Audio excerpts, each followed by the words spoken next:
ตรงนี้ผมทำปุ๋ยหมักไว้นะครับ มีทั้งใบไม้แล้วก็ผสมกับปุ๋ยคอกปุ๋ยมูลสัตว์นี่แหละครับเนี่ยวันสองวันเรามาพลิกหน้ากลับหน้าเข้าทีนึงแล้วก็ฉีดน้ำใส่เพื่อเป็นการหมัก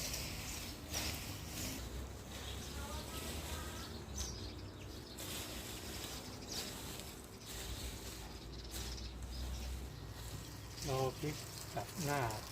ปุ๋ยหมักแล้วเราก็มาฉีดน้ำลดไว้ให้ชุ่มไว้นะครับ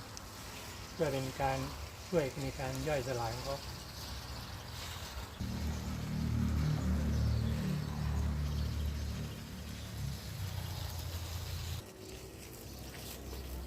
พอเราหมักย่อยสลายได้ที่ก็คงประมาณเดือนหนึ่งเราก็สามารถเอาปุ๋ยตรงนี้ไปปลูกต้นไม้ได้หรือเอาต้นไม้มาปลูกตรงนี้เลยก็ยังได้ครับ